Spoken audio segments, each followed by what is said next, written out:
Well, we have another very special guest today. Today we are joined by the Secretary of Veterans Affairs, my former boss, Dennis McDonough, who is working tirelessly to build and restore trust in the VA. As you all know, Secretary McDonough served as White House Chief of Staff in the Obama-Biden administration for 4 years. He also served in several roles on the National Security Council, including as Principal Deputy National Security Advisor. Throughout his service at the White House, Secretary McDonough helped lead the Obama-Biden administration's work on behalf of military, families, and veterans.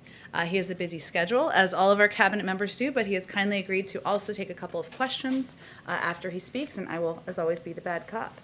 Come on up. Jen, thanks so much. It's a total joy to be working with you, as it always is. And good afternoon to everybody here. It's nice to see some old friendly faces. I want to obviously thank Jen for inviting me today to speak about the importance of the American Rescue Plan, particularly as it relates to its support to the VA to provide quality care to our veterans, especially during a very challenging pandemic. Like other hardworking Americans, veterans have been severely impacted by the coronavirus pandemic. Countless veterans have lost jobs, closed businesses, homeschooled their own children, and faced uncertain prospects while our nation grappled with the pandemic. And like the rest of the country, many veterans were directly affected by the deadly virus, with more than 230,000 veterans in our care infected by it, and sadly, 10,605 dying from the disease.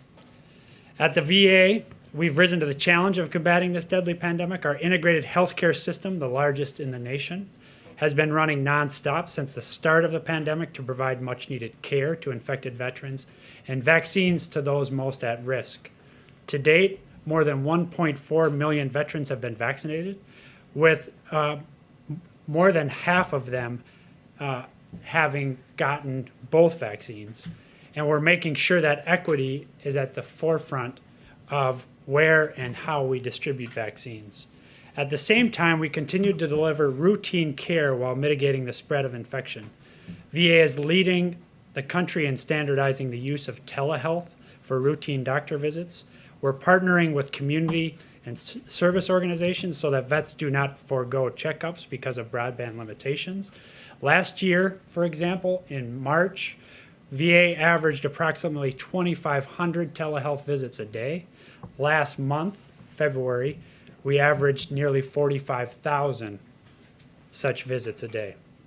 As you can see, this is a major increase, and we need the funding in the ERP to sustain this op-tempo for our veterans so we can continue to push through the pandemic. Lastly, before getting into a little bit more detail on the health situation, the Veterans Benefits Administration continues to help veterans cope with the economic impact of the pandemic, from helping veterans avoid eviction and foreclosure to making sure that veterans can continue to rely on their GI Bill to pay for tuition. We make sure that VA can continue to adapt to these challenging times, and the President's American Rescue Plan will do just that. It will provide $17 billion in additional funding to VA, to include at least $13.5 billion to improve our ability to provide medical service to veterans affected by COVID, $272 million to cut through the backlog of disability claims, and help us manage the compensation exams that have access to which have worsened as a result of the pandemic, and $386 million to develop a rapid retraining program for veterans unemployed as a result of the pandemic. Now, let me just give you one other figure for you to consider. Since the start of the pandemic, 19 million appointments have been changed, canceled, or deferred as a result of the pandemic. 19 million. What we believe is, obviously, we've been able to compensate for those through the telehealth platforms, but not for all of them. And as a result of deferred care, which we're actually seeing across the healthcare system, not just in VA, we're going to see increased cost. And the ARP is critical to our ability to make sure that we can keep up with those demands of the increased cost. So our department remains fully committed, obviously, to fulfilling the sacred obligation that President Biden has made clear we have to those who serve in uniform. The rescue plan helps us deliver on that promise, especially in this unanticipated and significant time of crisis. We urge the Senate to pass the much-needed plan as soon as possible, and I thank you again, Jen, for the opportunity to be here with you. All right. Go ahead, Jeff. Secretary, can you explain how veterans should go about looking as to where to sign up for vaccinations? Should they be going to the VA or should they be going to their states and localities? It's certainly been one of the trickiest parts of the vaccination process to figure out information on that. Yeah, so I want to start by telling I think what is a very positive story. Oftentimes you don't, at least we've not in the past been focused on good news stories about our scheduling process. Our scheduling process is actually working pretty well. And so the first answer, Jeff, is those veterans in our care, currently in the 75 and older and 65 and older, who are our particular focus at the moment, should be hearing from our schedulers. And our schedulers are in contact with them. And if you just take an example of the VA here in DC, they're moving through on some days, something like 80 veterans vaccinated in an hour. Now, that's obviously because of the vaccinators, it's because of the pharmacists, it's because of the nurses, but it's also because of the schedulers. And they're doing an amazing bit of work. So the first thing is they should be hearing from our schedulers.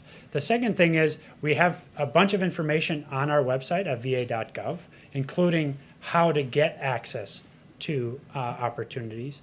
And then we're working also with VSO partners and directly with veterans through even my office, whom we're hearing from, to make sure that they have the most recent information. Are there examples of frustrations? Absolutely. But we're staying obviously on top of this, Jeff, trying to be as transparent as possible. And in the first instance, reaching veterans directly to schedule them.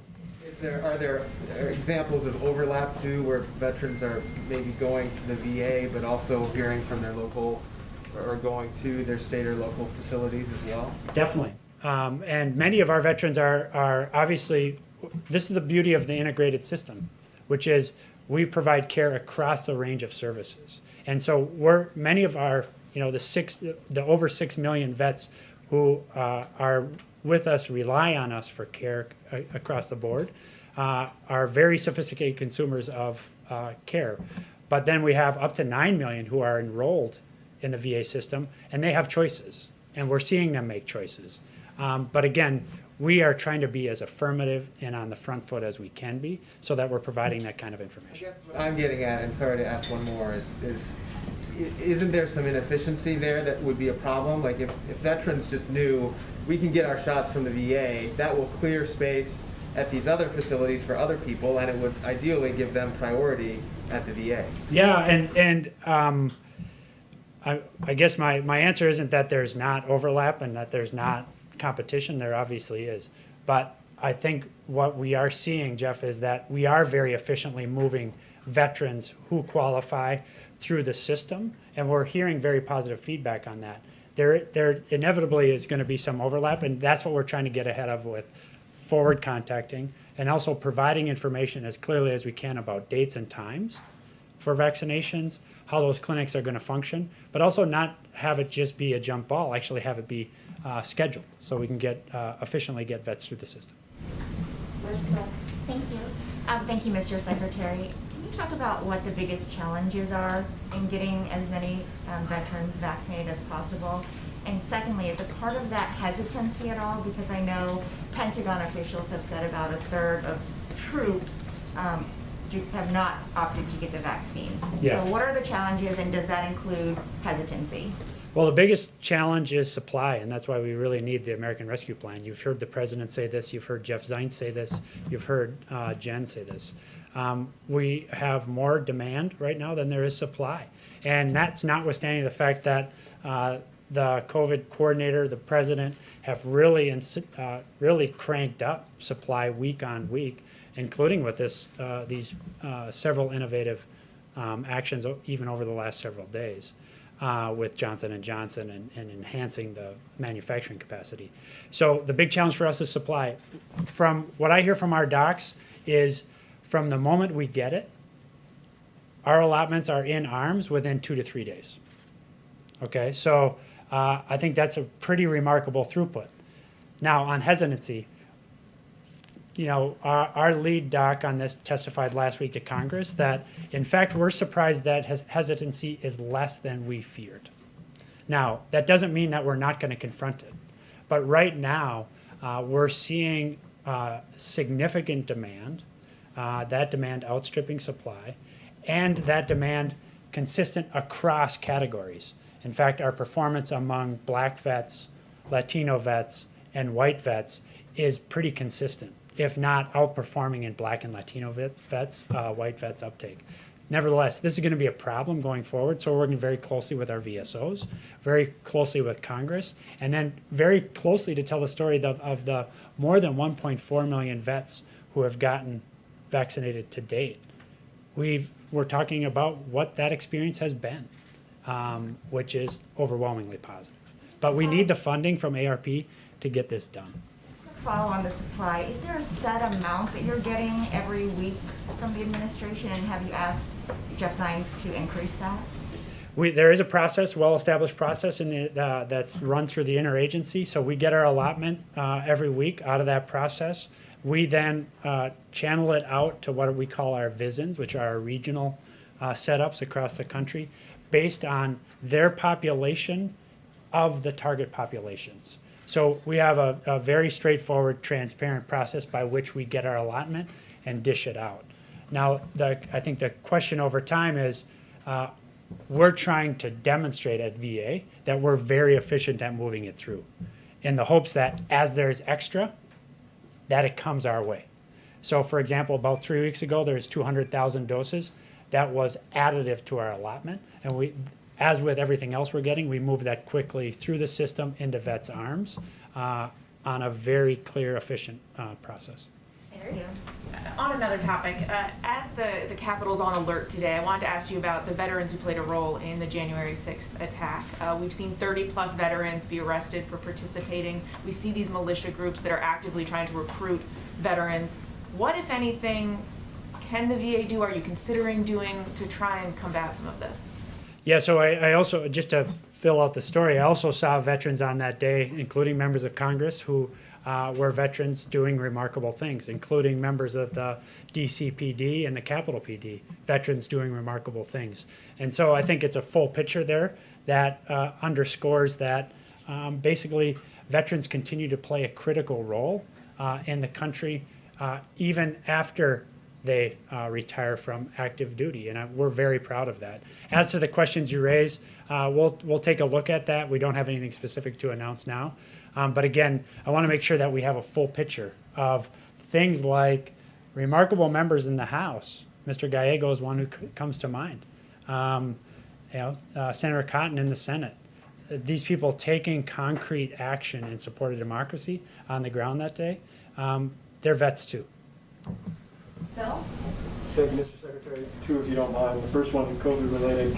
You talked about missed appointments and kind of what COVID has taken away. When it comes to suicide, what is the VA doing right now tangibly to reach out to veterans proactively? Not just messaging campaigns, though I know those are important, but to proactively reach out to veterans to ensure that needs in that general area are being met. Yeah, it's a major priority for obvious reasons, and it's heartbreaking.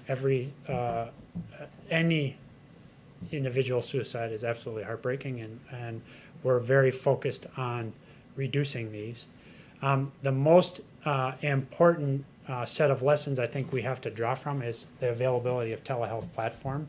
Demand for mental health services is up. I think that's a good sign because it speaks to the fact that stigma is being reduced. However, there's still too much. And that is part of, that's the first half of the answer to your question, which is we're not just passive waiting for vets to come to us. We're also then working with our providers and with local communities to ensure that we have a good sense of at-risk vets and that we're establishing contact and ways to be in contact with them affirmatively. Lastly, Congress has given us additional authorities on this, and we're going to use them.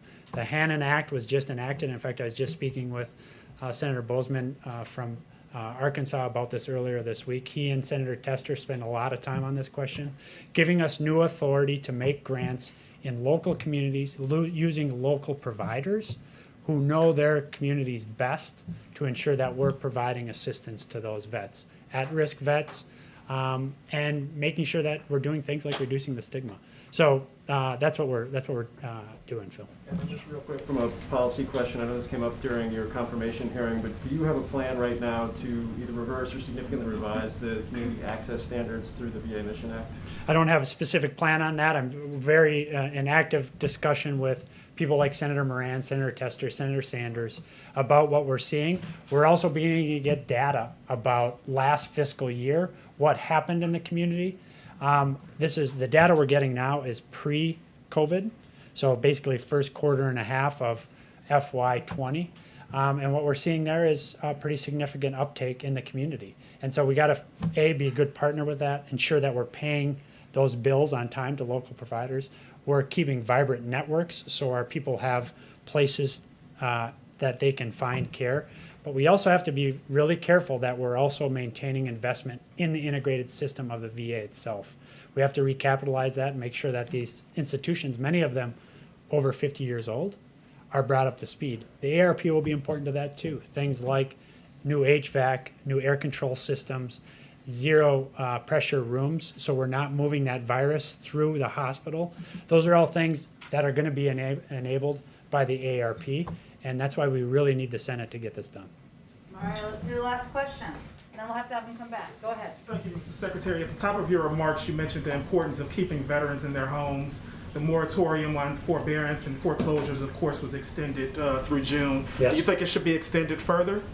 Well, we'll take a look at that, and we're taking a look at a lot of those things. Incidentally and importantly, in the ARP is additional funding for homelessness programming. We know that this continues to bedevil us as a country. It's an outrage any night that any vet is homeless. We're, over the last 10 years, down 50% on those numbers, but they're creeping back up as a result of the pandemic. And 50%, while progress, is nowhere near where we need to be. So we need that funding in the ARP. Thank you so much, Secretary McDonough. Thank You'll you. have to come back. Yeah, thank you very much. It's great to see everybody. Thank you. All right, a couple of other things at the top. As you all saw, and many of you reported on this morning, the numbers from the Labor Department out show the 50th week in a row with new unemployment claims claims exceeded their pre-pandemic high. Hundreds of thousands of Americans are continuing to struggle in this economy. We can't get numb to what this represents. These are moms and dads, friends and neighbors who will now have to worry about how they'll support families, put food on the table, and make ends meet in the midst of a pandemic. This also underscores the need for Congress to move quickly to pass the American Rescue Plan to get $1,400 checks to the American people. You may have also seen today, if you're covering economic issues, I should say, that the Treasury Department announced a new program called the Emergency Capital Investment Program. Through this program, Treasury will make a $9 billion investment in community financial institutions that have a track record in investing in financially underserved communities, which have been particularly hurt by the pandemic.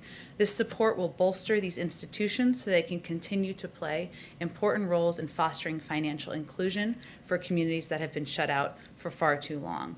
This program is one component of Treasury's efforts to combat economic inequality. This one announced today is one of 3 Treasury programs totaling about $12 billion. As you also know, in an hour or so, the President, the Vice President, and the Secretary of Transportation will meet with bipartisan members of the House Transportation and Infrastructure Committee. This meeting is meant to build on the conversation the President had with a bipartisan group of senators on February 11th. Investing in our nation's infrastructure is a top priority for the president, something he's talked about as a part of his Build Back Better agenda, also back to when he was vice president, serving in the last Democratic administration. He believes we have to rebuild our crumbling roads and bridges, improve our communities, and create good union jobs for Americans. Chris also tells me he'll get Secretary Buttigieg here to talk to all of you, so we're relying on him for that. One last piece, I can't remember who it was, but somebody in here asked about Mississippi and the water situation on the ground in Mississippi. So as I mentioned we followed up with our FEMA team. We're, of course, continuing to closely monitor the situation in Jackson, Mississippi. We're not currently tracking any requests for federal assistance through FEMA from the governor, which is how, of course, that process works. As it relates to Jackson, the Mississippi State National Guard has numerous water distribution sites in place, and the federal government, including the EPA, remains in close touch with the governor and mayor to offer support. Alex, why don't you kick us off? Sure, thanks, Jen. Two questions. Let's start with international.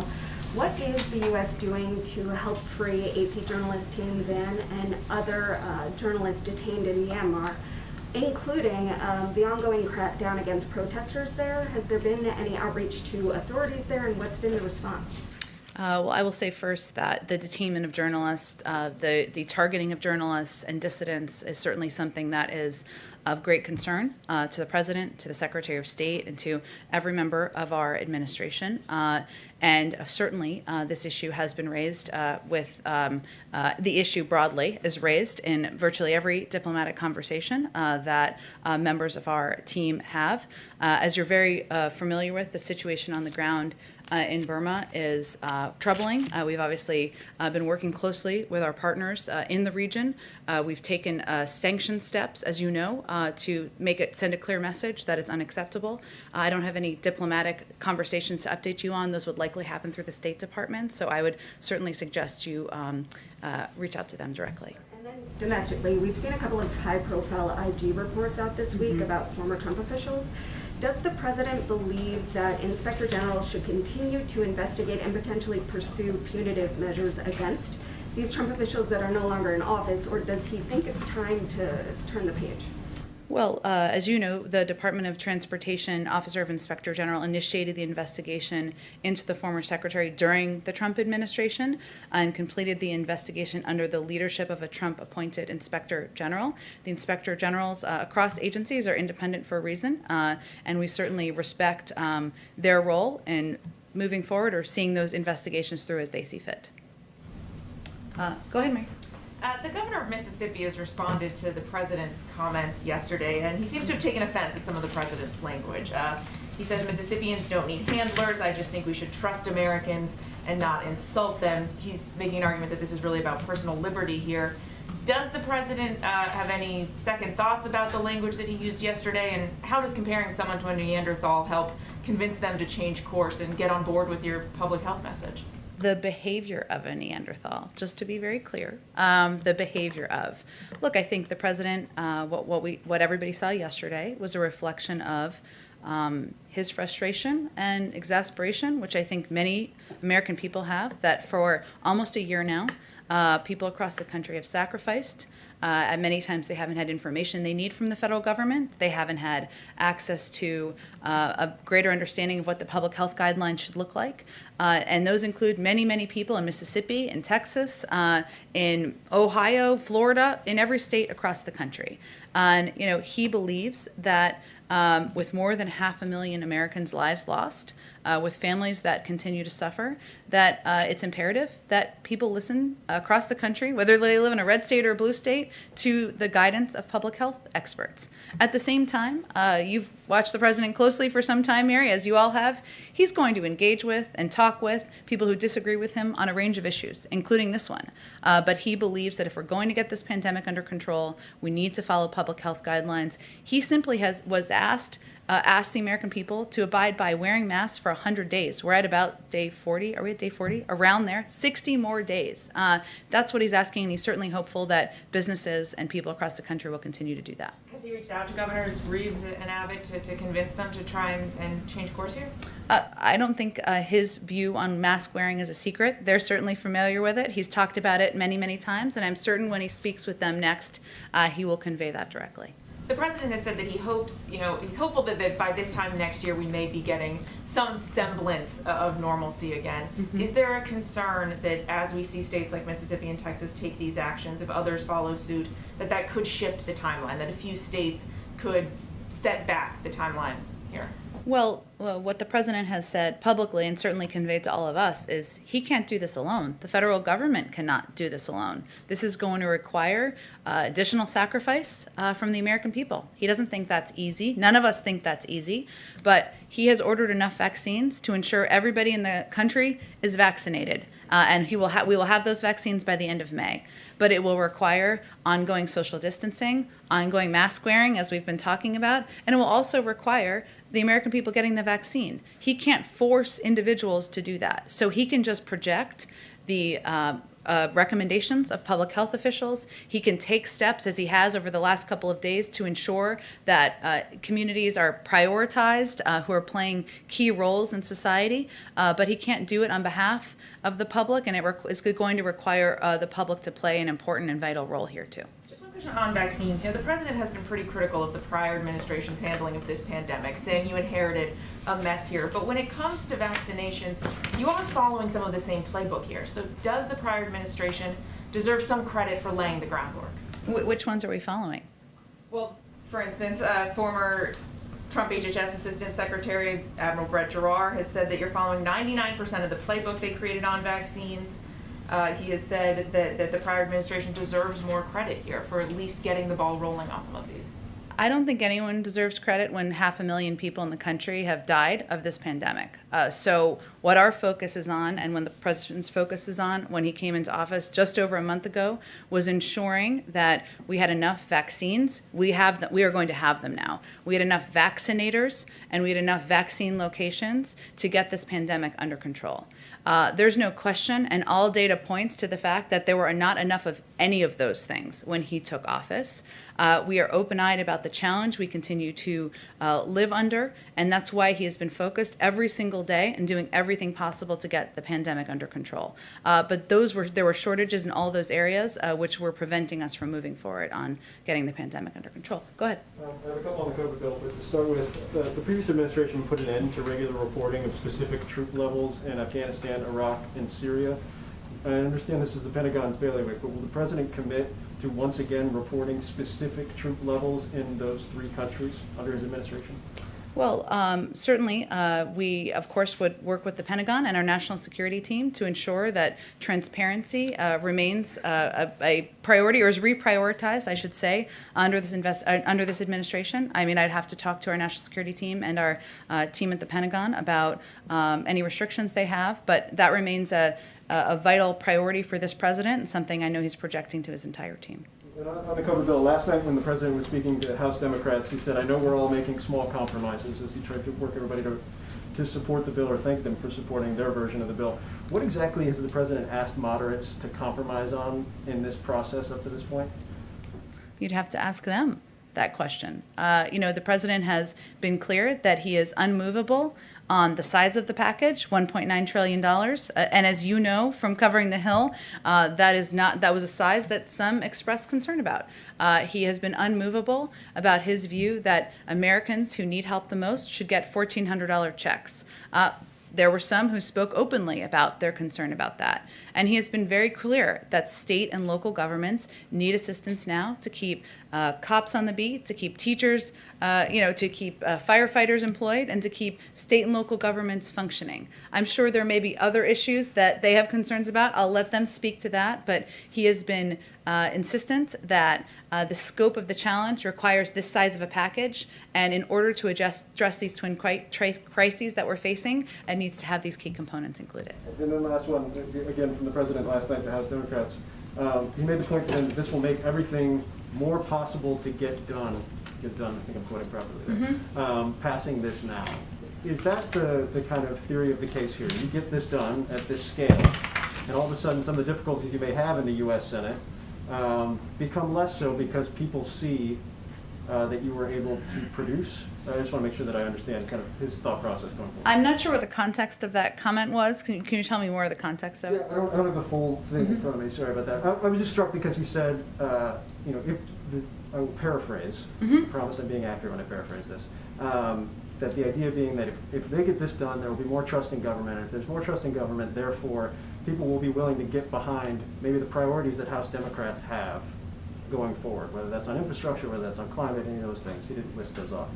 And so I guess that's my question is, does the administration look at the American Rescue Plan and say, this is our springboard to doing even more broad-based, more bold, in the words of the administration, legislative proposals in the future? We don't look at it through as political legislative of a lens as you just outlined, but I will say that the president came into office knowing that getting the pandemic under control, helping address and put people back to work, the millions and millions of Americans who are struggling to make ends meet, the 1 in 7 American families that can't put food on the table, that he knew that those would be his top 2 priorities, his top 1, 2, 3, 4, pandemic, economic recovery, pandemic, economic recovery. And that is what this package is meant to help address. And what I've heard him say, and this sounds consistent with that, while I don't know the full context of this, is that of course he wants to build his agenda beyond getting the pandemic under control, beyond addressing and stemming the tide of an economic crisis, because he believes that investing in infrastructure is imperative and long overdue. He believes that modernizing our immigration system is long overdue and is good for the American people, good for our economy. He believes there needs to be more done for caregiving. He believes we need to do more to protect our health, to ensure more people have access to health care. So there's no question that he views the early part of his presidency as focused on these twin crises, but he is hardly going to be done with his agenda and work once we have this package signed into law. Go ahead, Mario. Thanks, Jen. Does the president believe that the House Ways and Means Committee should be able to obtain Donald Trump's tax returns? We certainly leave that up to them. The president spoke about this on the campaign trail, but his focus at this point is not looking backward at the former guy, as he has called him in the past. But yesterday, the Treasury and the administration at large asked for more time on how to respond to the subpoena. He won't weigh in on that, the president? We'll leave it to the Treasury Department and Department of Justice, and our focus is on getting relief to the American people, on getting the pandemic under control. That's keeping us pretty busy, so we'll leave that work to others in the federal government and in Congress. Go ahead. One more, if I can. Economic based. Sure. Gasoline prices are approaching $3 per gallon for the first time since 2014.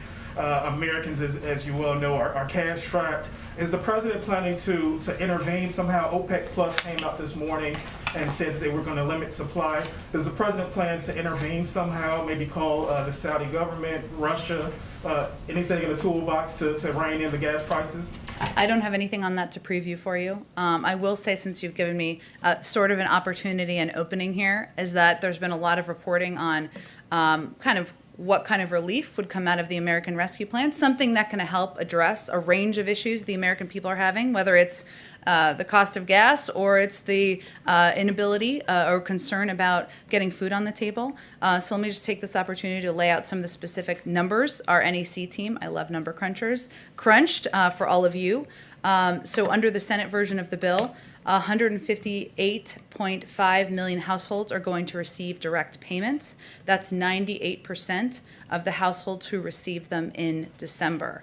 And in the previous round of relief, that 2% sliver all received checks smaller than $600, in some cases as small as $100, because as you all know, it was scaled down after a certain income rate. Under the rescue plan, almost all of these 158.5 million households are going to receive checks that are more than twice the size of the previous round, not to mention the 66 million kids who will benefit from the expanded child tax credit and 17 million adults who will benefit from the expanded earned income tax credit. Because, of course, there are many tax components, as you all know, in addition to the direct checks that are included in this package. So just wanted to give a little number crunching laydown. Go ahead, Jeff. Jen, going back to Texas and Mississippi, is the White House concerned and the COVID team concerned that the loosening or lifting of restrictions in those states will lead to these COVID variants to spread more?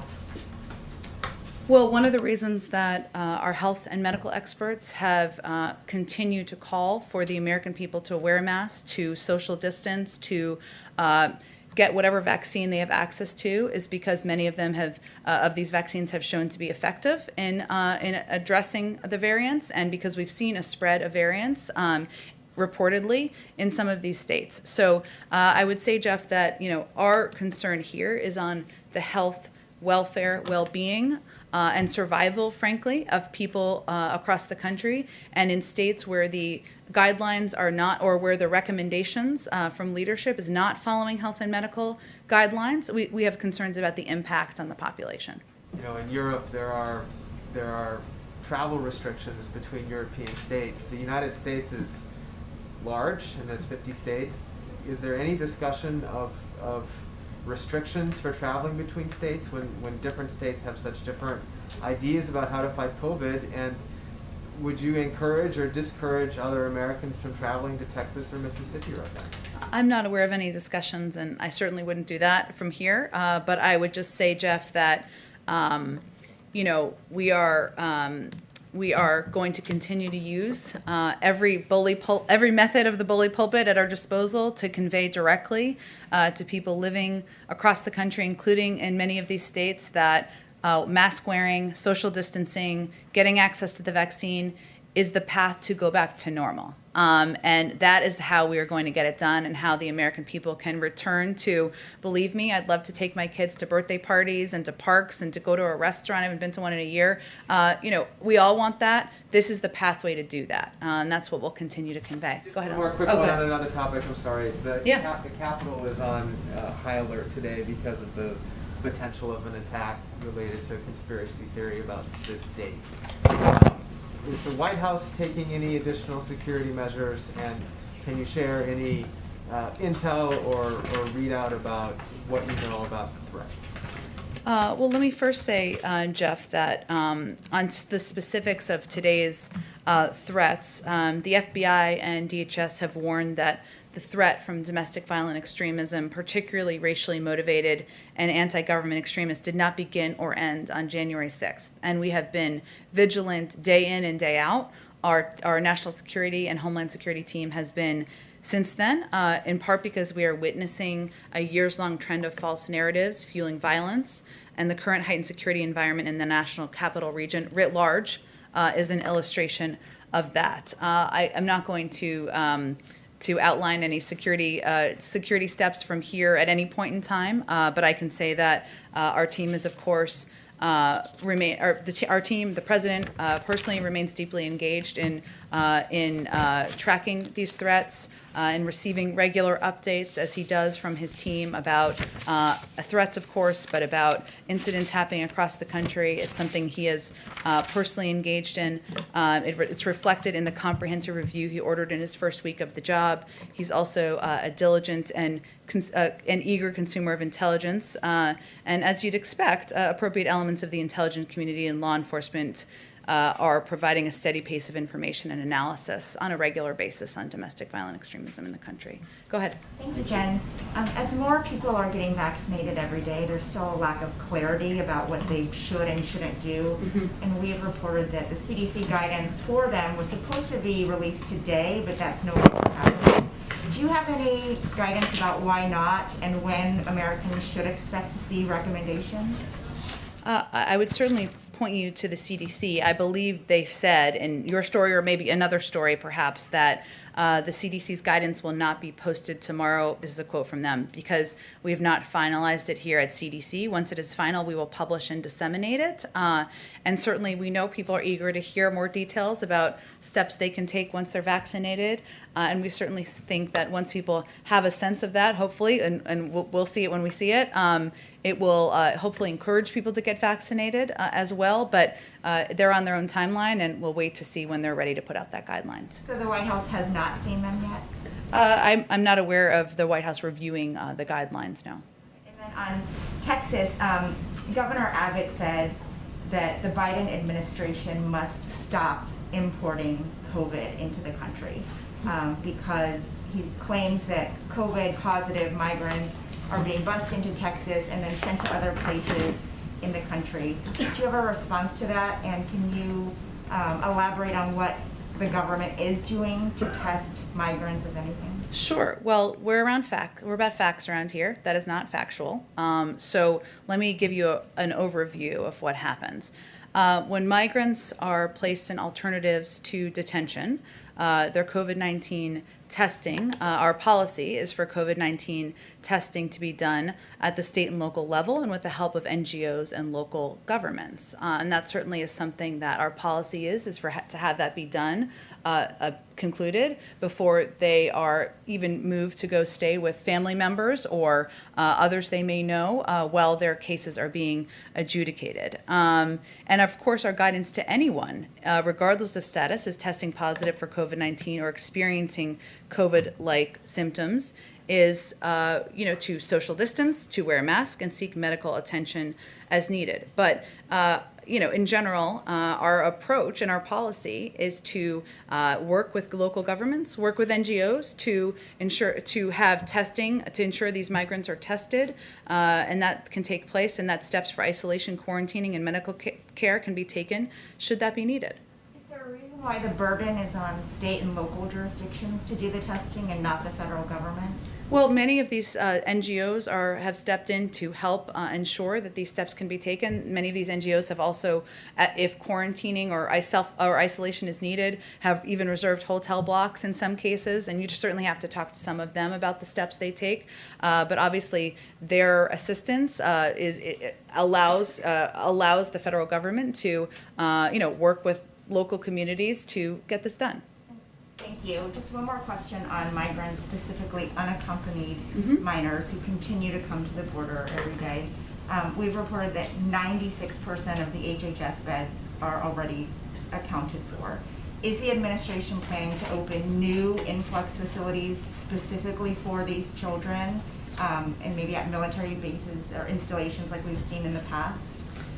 Well, I'm not in a position to confirm the specific numbers. I can say that there are, of course, a large number of unaccompanied minors who are coming across the border. And as you know, because we've talked about it in here, we believe that the humane approach is to treat these kids with humanity and ensure that they have a safe place to be. Well, I don't have anything to preview for you in terms of considerations underway at this point in time, but obviously we recognize that with the number that are coming in and the limited facilities we have and our desire to abide by COVID protocols, that it's a policy process that is imperative and a priority for this administration. Go ahead. Senate Republicans have made pretty clear that they intend to block major Democratic legislation. Given what the president has said about that, has he given more thought to the filibuster and making changes to that? Is he having discussions on that front? Which piece of legislation are they intending to block? HR 1, policing reform, there's some union-related legislation that the House is looking at next week. Well, our view is that voting rights,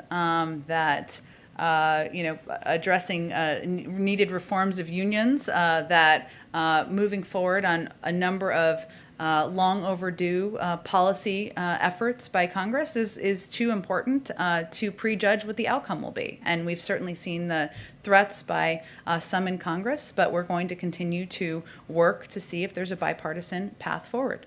So he is not considering looking at the filibuster, pressing his Senate colleagues? His policy has not changed his on that issue. He believes that there is a path forward to work with Democrats and Republicans to get business done for the American people, and he'll continue to make that case. And secondly, why hasn't the president signed the paperwork to lift raise the refugee cap? The State Department has been booking flights, but has since canceled those.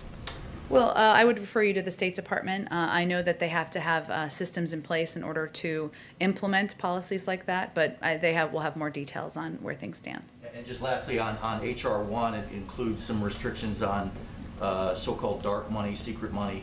The president, his allies have just formed an outside group.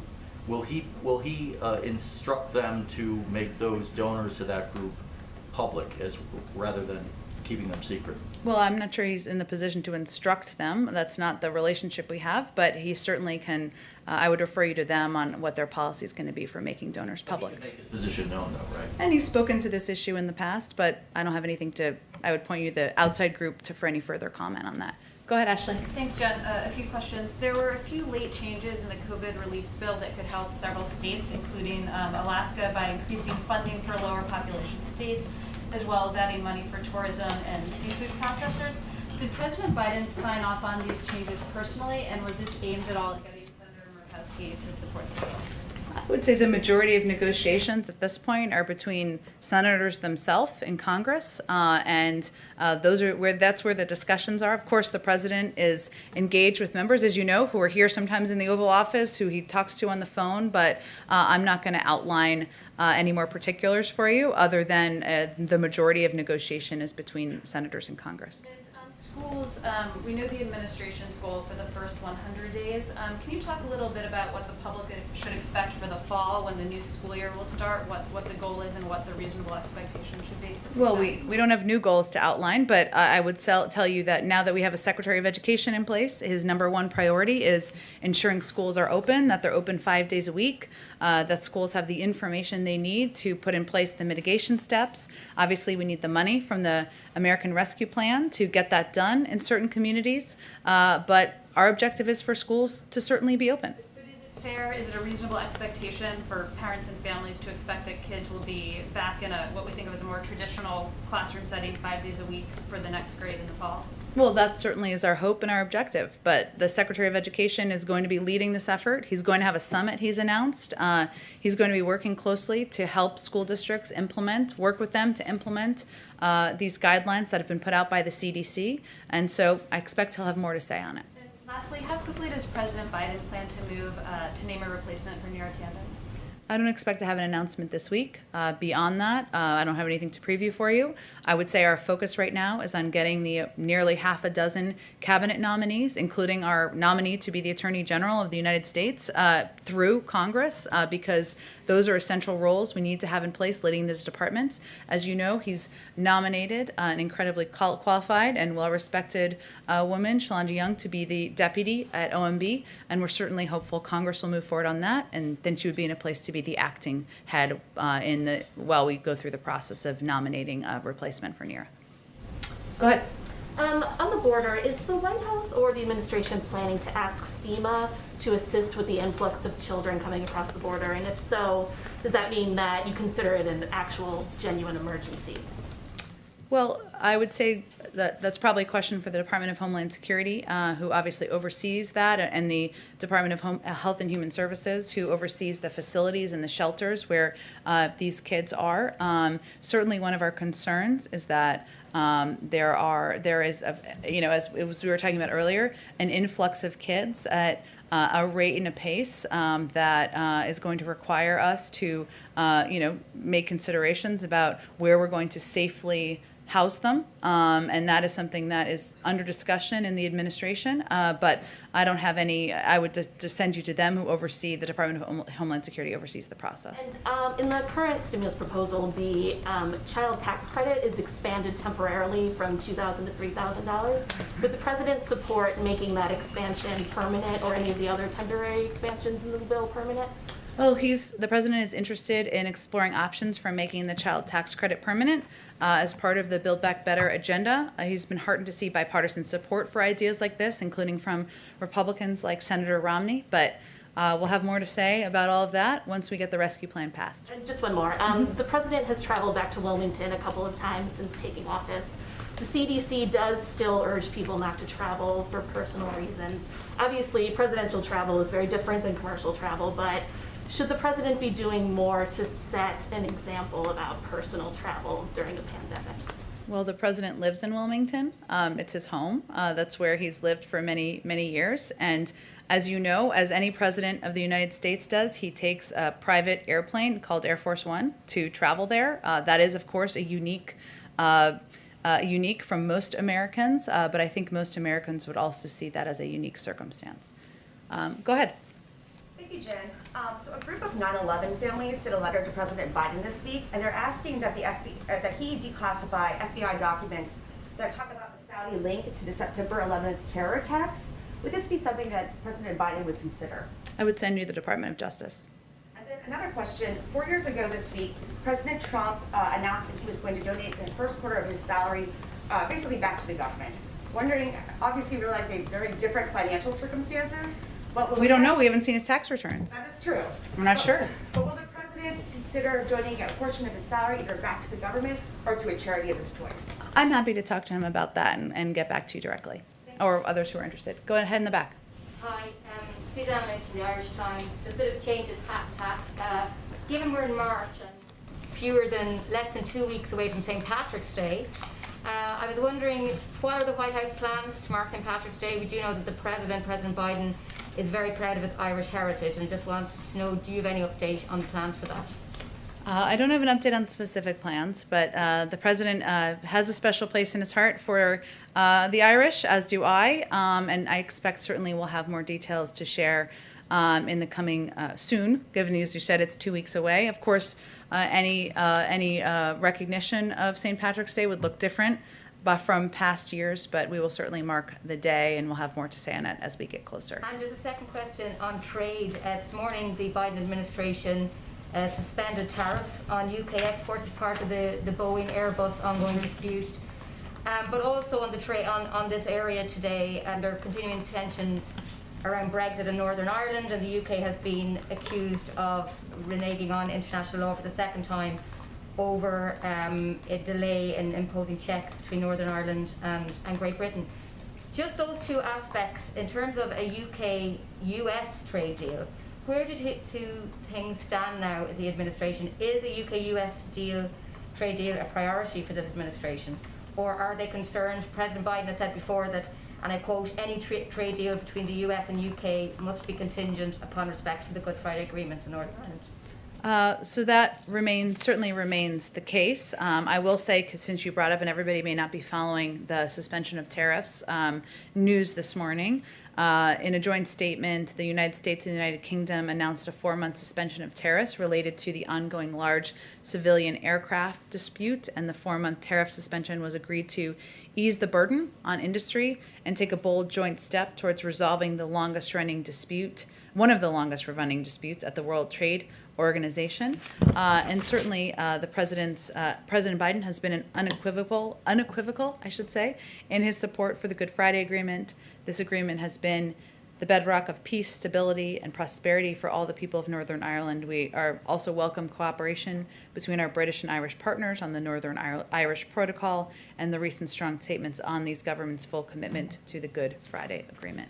Final one on the Boeing dispute.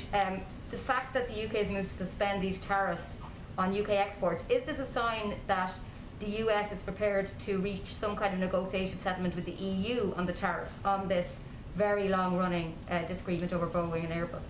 I don't have anything to preview for you on that. This is just, of course, an announcement made this morning. It was meant to de-escalate the issue and create space for a negotiated settlement to the Airbus and Boeing disputes. But in terms of additional steps, I don't have anything to preview for you. Go ahead. Thank you, Jen. You mentioned earlier on masks. You referenced the president's frustration and exasperation with people who are not following the science. It would appear that notwithstanding, there are still millions of Americans out there who are not following the science, certainly in places like Texas, Mississippi, South Carolina, and other places. So I'm wondering, why doesn't the president consider ratcheting up his rhetoric beyond Neanderthal and personalizing his concern? Why doesn't he think about saying, folks, here's the deal. If you don't wear your mask, people are going to die because of you. That would certainly get people's attention. Well noted. I will say the president has been clear that if people wear masks for 100 days, 60,000 lives could be saved. And he has been clear. He did a whole PSA during the Super Bowl about it, about the benefit and impact of mask wearing. He also, though, does not believe that people of any state or any American should be hurt by the guidance of their leadership. And so that's why he's spoken directly to the American people. We all have, or we all are trying to, about the impact of mask wearing, of social distancing, and of taking the vaccine when people can have access to it. Go ahead in the back. To the EU and China, what does the President expect from the Europeans in terms of confronting China, which he calls a strategic competitor? And how does the President see the EU-China investment deal which they struck shortly before he took office? Well, I will say first that in the President's engagements with leaders in the European Union, which were many of his first and early discussions, the relationship with China and working together in partnership and in lockstep was certainly central to all of those discussions. In terms of the specific trade agreement or negotiations, I guess I should say, that was announced shortly before he took office, I believe we spoke to that at the time. I don't think I have anything new to preview or convey to you about that. Thank you, Jen. Oh, sorry, I didn't get to one person. Sorry, Alex, go ahead. I appreciate it. Two questions. First of all, wanted to ask about something we're hearing from a lot of Republican senators on some of the nominees at EPA and Energy is the idea that they oppose them not necessarily because of the nominees themselves, but because they believe they'll be taking orders from White House advisors Gina McCarthy, John Kerry. Just wondering if you could respond to that and talk about how the White House envisions their role in relation to the actual Senate-confirmed heads of those agencies. It really depends on the agency. As you well know, some are independent, some are not independent. Obviously, anyone who's a nominee to lead a cabinet agency that is not independent is there in part to deliver on the agenda and the policies of the President of the United States. And they certainly know that when they walk into the jobs. But he also welcomes debate and welcomes proposals and welcomes ideas on how to address the various crises we're facing, including the climate crisis. So it really depends on who you're speaking to or who you're speaking about.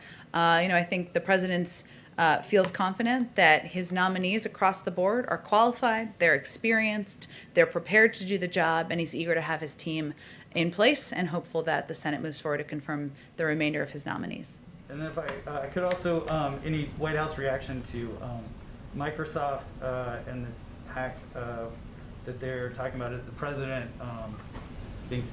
taking any steps, being kept up to date, being briefed on this? I'd have to talk to our cyber team about that and see if there have been any updates or briefings on our end. Go ahead, Ashley. Following up on Shalonda Young, you said that the hope is that she'll be the acting director. She has a ton of support on Capitol Hill from the CDC, from House Democratic leadership. Why has the administration not just gone ahead and nominated her to be the official director?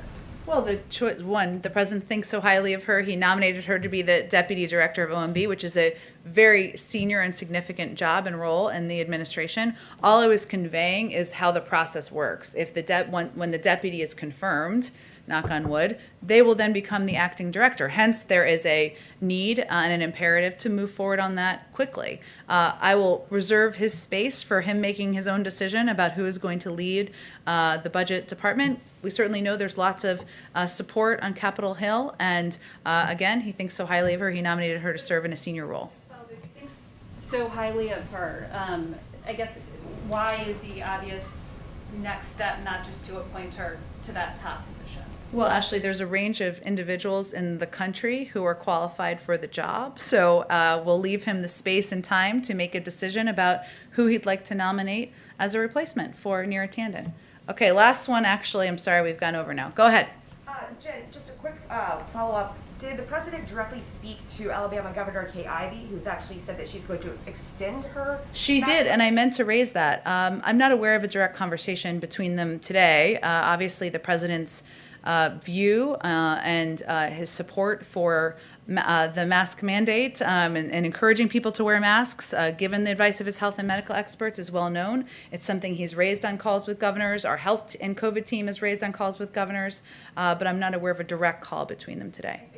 Do you know if he's talked to any other Republicans who might be flirting with this idea of opening prematurely? I don't have any other calls to read out for you at this point in time. Thanks so much, everyone.